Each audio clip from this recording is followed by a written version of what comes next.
இங்க வந்து ஒரு விஷயத்தை சொல்லி ரிலேட் பண்ண விரும்புறேன். எப்படின்னு பாத்தீங்க அப்படின்னா CCTNS போர்ட்டல் இதுதான் மெயின் விஷயம் இந்த இடத்துல. என்னன்னா crime and criminal tracking network and system. இது வந்து தேசிய தகவல் மையத்தால CAN ஏற்படுத்தப்பட்ட ஒரு வெப்சைட், ஒரு போர்ட்டல்னு சொல்லலாம். ஒண்ணு.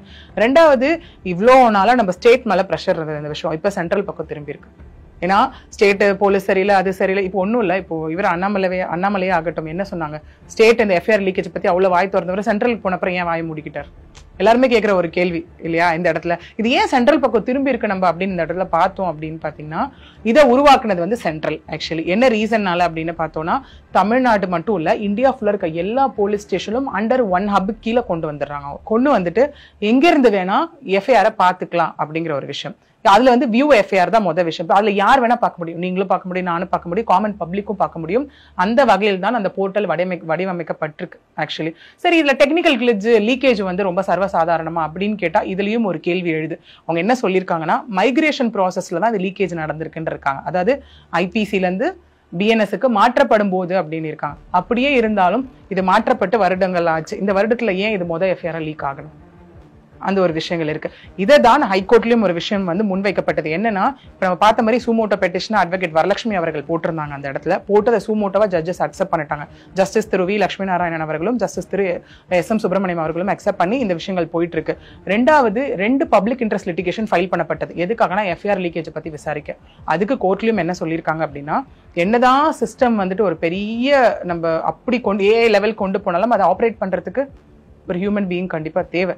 ஸோ அந்த FIR லீக் பண்ணது யாரா இருந்தாலும் செக்ஷன் 72 BNS ஆக்ட் கீழே கண்டிப்பா பனிஷ்மெண்ட், அதாவது revealing the identity of victim அந்த செக்ஷன் கீழே நடவடிக்கை எடுக்கப்படும். 2 வருஷம் வரைக்கும் ஜெயில் அப்படிங்கிறது ஒரு பக்கம். இன்னொன்னு IT ஆக்ட்லயும் நமக்கு 2 ப்ரொவிஷன் இருக்கு.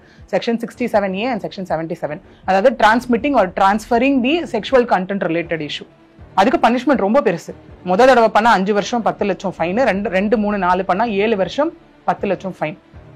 ஓகே, சோ இப்போ எல்லாருக்கும் ஒரு கேள்வி வரும், சரிங்க யார் அந்த 14 பேருன்னு நம்ம நிறைய பார்த்திருப்போம்.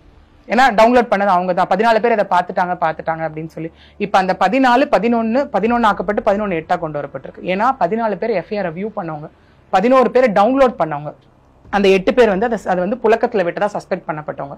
சோ இப்ப என்னங்க அப்ப போலீஸை விட்டுருவாங்களா, இவங்க மேல மட்டும் ஆக்ஷன் எடுக்கப்படுமான்னு கேட்டா கண்டிப்பா கிடையாது. ஒரு வேலை அந்த FIR லீக்கேஜுக்கு ஏதாவது காவல்துறையினர் ஒரு காரணமா இருந்து அவங்க மேலயும் ஆக்ஷன் எடுக்கப்படும், இவங்க மேலயும் ஆக்ஷன் எடுக்கப்படும் இந்த இடத்துல. இப்ப ஞானசேகரனோட குற்ற பின்னணி என்ன? அவர் வந்து ஹேபிச்சுவல் அஃபெண்டர் அப்படின்னு சொல்லிட்டு சொல்றாங்க.